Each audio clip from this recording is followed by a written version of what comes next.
Desde ahora, conéctate en todas nuestras redes y súmate al panel. Aquí comienza Combinación Clave. Empieza tu día con toda la energía natural de Marley Coffee, un café de grano orgánico molido al instante con leche descremada. Prueba el sabor de Marley Coffee en sus 12 exquisitas y variadas mezclas que te esperan para recargar tu día. Con Marley Coffee disfruta tu día con toda la onda. Si detectas algún foco de incendio en las laderas de Parquemet, llama de inmediato al 1466 desde tu celular para dar aviso e indica el sector de referencia de la emergencia. Más información en parquemet.cl y en redes sociales @parquemetmimbu. ¿Cómo están? Bienvenidos a Combinación Clave. Ya estamos con nuestra primera parte de este panel de día jueves con Polín Cantor. ¿Cómo estás, Polín? Hola, Fernando. Bien, muy bien. Y con Axel Callice, sociólogo, director de tuinfluyes.com. ¿Cómo estás, Axel? Hola, Fernando. ¿Qué tal? Buenos días. Bueno, Polín, ustedes ya tomaron decisión, así que cuéntanos un poquitito cómo fue las tras bambalinas de esa decisión de apoyar a José Antonio Kast en Evópoli, Polín. Ay, como todas estas cosas no son fáciles, sobre todo cuando tú de alguna manera, ¿cierto? Como partido, estás huérfana de candidato, cuando finalmente, ¿cierto? Ninguna de las dos opciones son tus opciones, tienes reparos, ¿cierto?, con ambos candidatos, pero cuando tú empiezas, ¿cierto?, ahí en los mismos grupos, en las conversaciones, yo diría, lo que siempre primó fue una postura, llamar a no votar por Boric, así un fuerte respaldo en ese sentido y concordancia en que acá nadie le iba a dar el voto a Boric. Entonces tampoco por al mismo tiempo tú no podíamos quedarnos en una postura en tierra de nadie, sin tomar una posición. Y por lo tanto yo diría que en una primera parte del consejo, el mismo consejo que me tocó a mí presidir, el consejo metropolitano, fue bien claro en ese sentido de que acá lo que había que hacer, y todos de acuerdo, en evitar un voto hacia Boric. Entonces ahí viene la segunda, ¿cierto?, derivada, es cómo tú participas de esto. Es decir, si tú vas a llamar a votar por Kast, pero participas del programa, participas del comando, participas de un futuro eventual gobierno, yo diría que ahí tal vez habían posiciones un poco más divididas, pero finalmente había una mayoría en que se podía dar este apoyo al voto, pero claramente no entrar al comando, no participar de una negociación con su programa, porque ahí te haces parte. Sí, hacerle ver que para nosotros son importantes ciertos principios que son intransables, ¿cierto? Los de derechos humanos, la diversidad, la inclusión, la infancia. Yo diría que lo más relevante es no participar, digamos, después de una futura coalición de gobierno.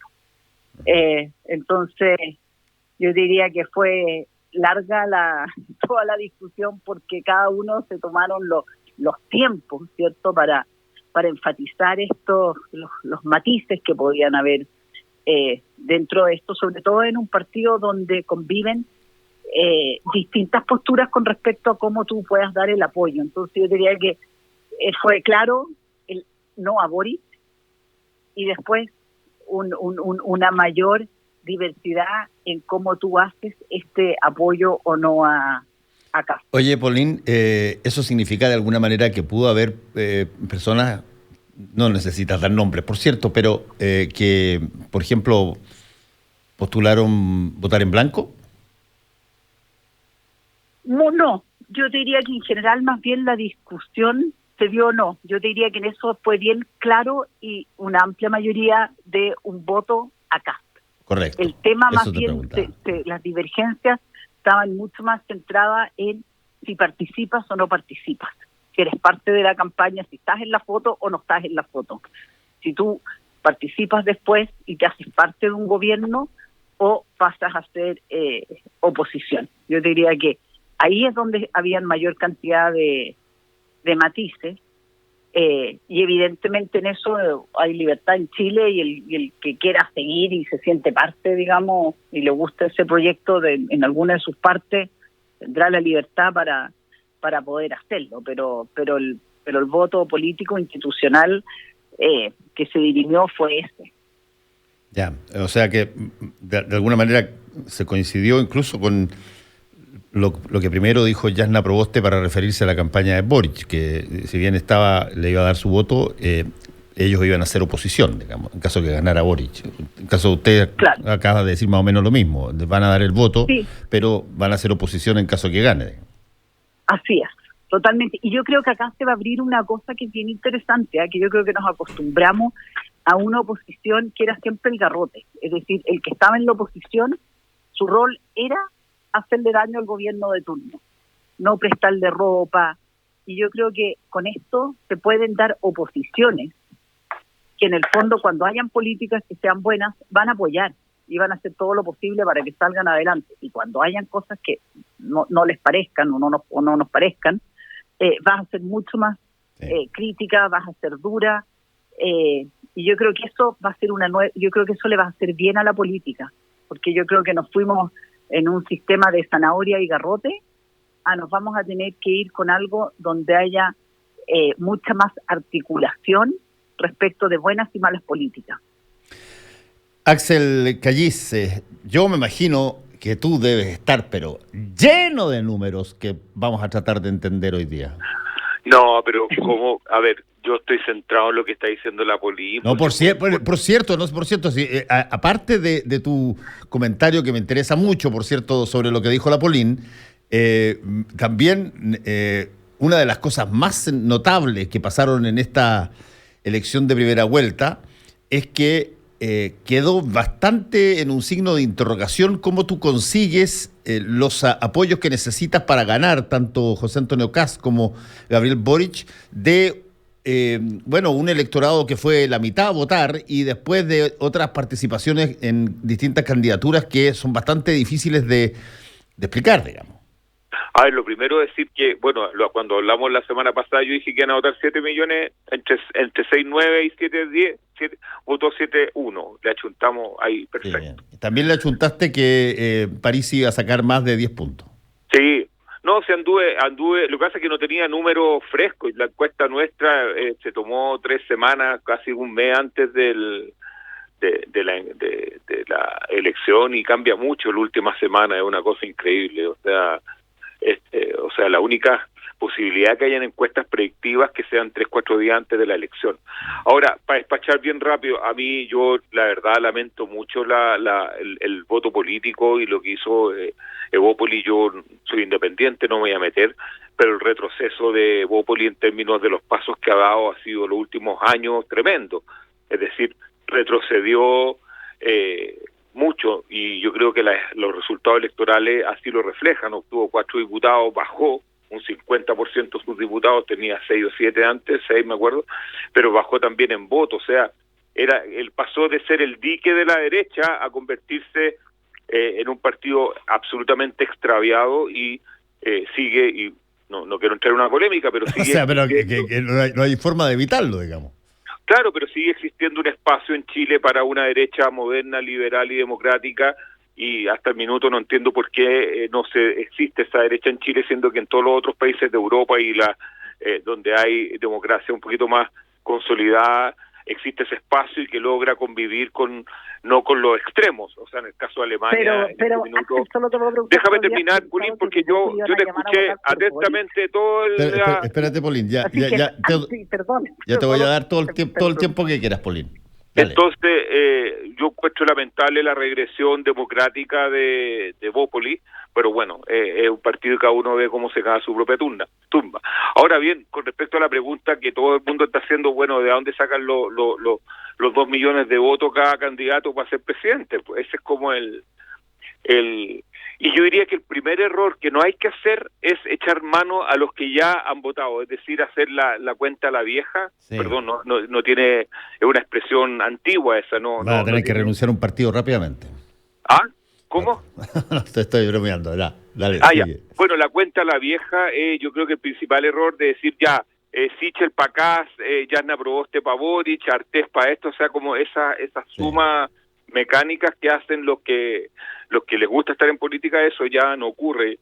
Lo hemos conversado muchas veces, desde el 2013 ya se insinuó, pero el 2017 se consolidó que hay movimientos de electores, salen y entran, y eso es lo que ocurrió en todas las elecciones. De hecho, estamos a puerta de que el CERVEL nos entregue los resultados de los movimientos de electores de mayo, y evidentemente no van a ser los mismos del plebiscito. En el plebiscito votaron los jóvenes, y los jóvenes vienen bajando en su participación. De hecho, andan dando vuelta algunos estudios por ahí que se hacen de mesas que no son tan precisos, pero evidentemente esos cálculos de que sumar a Jasna Proboste o no son conducentes a ganar la primera vuelta para ninguno de las dos candidaturas. Tienen que partir de cero, y por una regla que es de oro, Fernando, y que es que los dos estuvieron bajo 30, y eso yo quiero insistir en ese tema. Estar bajo 30 es volver el reloj a cero, porque lo que tienen que recorrer los dos candidatos es una enormidad. Ayer yo lo decía en un medio chiquitito, decía, es como irse caminando de acá a Arica, o sea, es una cuestión muy larga, va a costar mucho generar adhesión. La única posibilidad que aumente la participación es que esto se polarice en términos extremos, pero eso no va a poder ser, porque como al estar empatado el Senado, Kast o Boric pueden plantear una revolución de extrema derecha, una revolución de extrema izquierda, y no va a tener la credibilidad, porque la Cámara y el Senado, más el Senado que la Cámara, están empatados. Entonces, todo lo que se plantee en términos discursivos va a tender a ir hacia la moderación, y en ese sentido eso no va a movilizar a todos los electores que necesitaría cada candidatura para llegar a un aumento de la participación. Entonces, bueno, ahí me quedo por la primera intervención. Ya, Paulín, tú respondes. Ya, no, solo agregarle ahí a lo que decía Axel, que yo creo que al revés. Yo creo que esta postura hoy día de Bópoli justamente está pensada en su sobrevivencia, en su identidad propia. Yo creo que los costos que nosotros pagamos como partido chico, con los cargos que tuvimos dentro de Chile Vamos, del gobierno, fueron súper altos en un momento en que un partido se tiene que consolidar. Y es mucho más fácil hacerlo cuando tú estás afuera que cuando estás adentro, donde la crítica es permanente. Así que, por lo tanto, yo creo que al revés. Yo creo que esto debería permitirnos, para en los próximos 4 años o 8 años, ir fortaleciendo una postura de verdad de centro-derecha liberal, y no ser parte de un conglomerado donde que ya tiene una identidad muy, muy fuerte. Y respecto de lo otro que estabas diciendo ahí, yo pregunto, a ver cómo es el análisis también que hacen ustedes con respecto a cuánto va a afectar o cómo va a evaluar la ciudadanía la coherencia del discurso. Porque cuando tú tienes dos candidatos que son muy extremos, ¿cierto?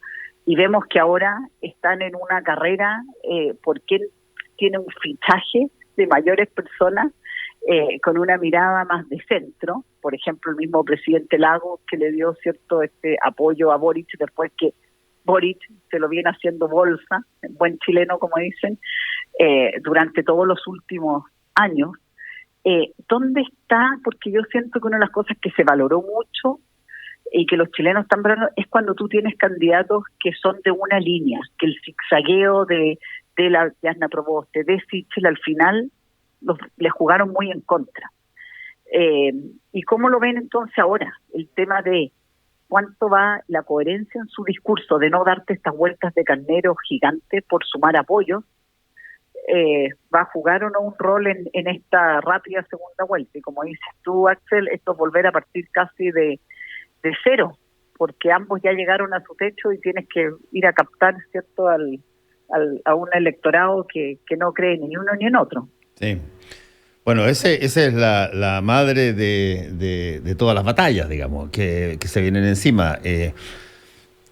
Axel, ¿tú crees que el hecho que haya pasado en segunda vuelta Gabriel Boric y José Antonio Kast puede dar una imagen a la ciudadanía y particularmente al votante de y te lo pongo en términos incluso más bien valóricos que objetivos, digamos, de que sientan que tienen una responsabilidad de decidir el destino de Chile para un lado y para otro lado, dado las diferencias que hay entre las dos candidaturas, y por lo tanto vaya más gente a votar?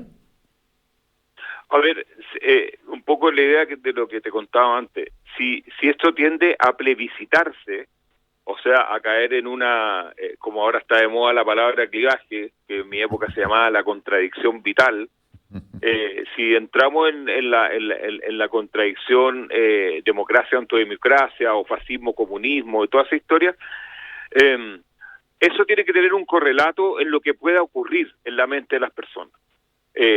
Y podrán afilar el cuchillo, o sea, podrían polarizarse. Yo he dicho desde hace meses que esta elección no está polarizada y que no son extremas las posiciones. Es tan así que la participación no subió. Y el primer síntoma, esta cuestión es como cuando uno tiene un resfriado, el primer síntoma cuando algo está polarizado es que te da fiebre. Acá no hay nada de fiebre, actualmente hay una bolsa un poco histérica, que como no tienen información confiable, saltan con cualquier publicación. Entonces, ¿qué es lo que sucede? Tenemos una elección común y corriente donde hay más prensa, llamémosle, confundiendo en términos de comunismo versus fascismo, que en los propios programas o en las propias posiciones. La bolsa el día lunes sube 10 puntos, no por el tema de caso Boric, sube porque el Senado está empatado, y es ahí donde hay que fijarse.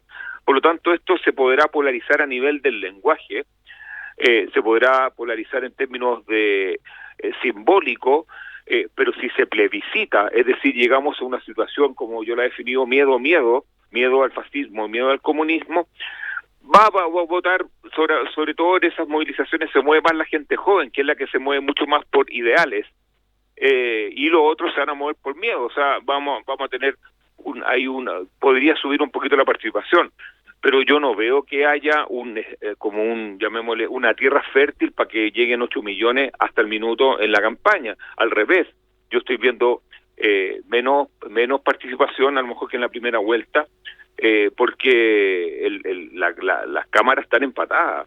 Entonces, y todos sabemos que los programas y todo lo que ofrezcan van a ir tendiendo a la moderación, porque va a ser muy difícil que se ejecuten. Entonces, los electores, de moverse, se van a mover mucho más por un plano simbólico, por un plano valórico, que por un plano estrictamente, llamémosle, programático. Paulín, en todo lo que falta ahora, que no es mucho, bueno, hay un despliegue territorial. En el caso de Evópoli, tú has mencionado una situación que también pasa en otros lados. Yo imagino que los demócratas cristianos que están a favor de darle el voto a Boric van a actuar más o menos igual, digamos. Una cosa es dar el voto y otra cosa es participar de la campaña, ¿verdad? Sí, yo creo que acá van a ser muy poco. Yo creo que por lo menos institucionalmente ya hay una decisión de no participar de la campaña, y Evópolis sí va a ser un despliegue propio, con un llamado más bien anti-Boric, de porque no representa, digamos, el alejado del proyecto nuestro. Y por lo tanto yo creo que eso es lo que deberíamos estar viendo desde Evópolis en estos próximos, digamos, semanas. Finalmente no estamos con un protagonismo, porque no somos, digamos, quienes vamos a estar moviendo la campaña ni los votos, sino que es como efectivamente alineamos, porque si hay una decisión de que frente a estos dos candidatos, que si bien ninguno nos representa, hay uno que preferimos, que es el de Kast, que creemos que puede representar mejor las libertades y la democracia, y sobre todo también, que yo creo que lo hemos conversado poco acá todavía, es qué rol juega también en esta elección, en esta segunda vuelta a la Convención Constituyente, en términos de un actor que está ahí, que yo creo que sería muy distinto a lo mejor una segunda vuelta sin Convención Constituyente operando. porque eso también yo creo que producto de todo lo que pasó en la convención llevó también a que Kast fortaleciera su votación. Entonces yo creo que no tenemos que olvidarnos de este actor que está ahí y depende de lo que esté pasando y lo que está haciendo la convención estas próximas 2 semanas. Yo creo que eso también va a influir en cómo se puede comportar el electorado. Yo estoy de acuerdo ahí también contigo, Axel, que igual va a costar mucho movilizar a la gente. Yo realmente pienso que a lo mejor va a votar menos del 50% de todas maneras, que sería bastante inédito en una elección presidencial. Sí, ahora, ¿y qué pasa si es que, por ejemplo, el candidato Bolín empieza a hacer cambios programáticos que de pronto a mucha gente de Bópoli le parecen interesantes? ¿No cambiaría su actitud respecto de participar o no participar en la campaña o el gobierno? No deberíamos. Yo creo que ojalá los haga, y ojalá se abra a temas de inclusión y a temas de la mujer, y yo creo que lo va a ir haciendo porque claramente su programa fue un programa que fue hecho jamás pensando que podía llegar a gobernar o a estar en una segunda vuelta. Entonces yo creo que este programa sí, va a cambiar, va a variar, pero en Evópolis yo creo que esa decisión ya está tomada, y yo creo que hoy día nosotros nos tenemos que fortalecer desde afuera, porque es ahí donde tú vas a ir creando un proyecto con una identidad propia y que es un proyecto distinto a una derecha más conservadora. Yo creo que en Chile de hoy día es una mezcla entre lo que es la centro-derecha, la centro-izquierda, y si tú ves que la DC está en un dilema bastante parecido. Y sí que yo creo que en eso deberíamos mantenernos en esta misma postura independiente de que se vayan abriendo, que es hacia dónde tiene que ir evolucionando esta candidatura de Kast. Lo que yo creo que es interesante y vamos a estar viendo esta semana es que yo siento que esto es como la feria, cuando uno va como a esta feria donde venden ganado y empiezan a mostrar, ¿cierto?, los distintos animales y el mejor postor y quién se va por un lado y quién se lo lleva. Es acá la cantidad de figuras para ambos lados que cada uno está tratando de sumar y llevárselos como una especie de trofeo para decir, miren quién está ahora al lado mío y me está acompañando, y que sean esas figuras las que finalmente movilicen y lleven a la gente a votar. Es como una competencia, ¿cierto? Como cuando tú estás armando, si no, el equipo de fútbol, y estás eligiendo a los jugadores, quién va por un lado y quién va para el otro, después muestras a tu equipo. Cierto que estos días, esto es un poco lo que estamos viviendo el día de día también en los diarios, los equipos económicos, quienes se van a tomar, ¿cierto?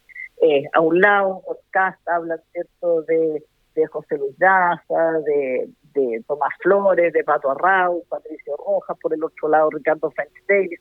Entonces vemos esta como pseudo competencia de quién va sumando a quién y qué fichajes va teniendo cada lado, así como los fichajes del fútbol. Acá estamos hablando de los fichajes de los rostros en los distintos ámbitos. La Ixtia Siches que mandó hoy día su carta renunciando, ¿cierto?, a la presidencia del Colegio Médico, y tú rápidamente haces la lectura, ministra de Salud es lo que puede estar buscando. Bueno, pero eso, Axel, el que tú cambies, por ejemplo, párrafos de tu programa, el que tú incorpores personas que tienen visibilidad y una imagen determinada ante la ciudadanía en ambas candidaturas.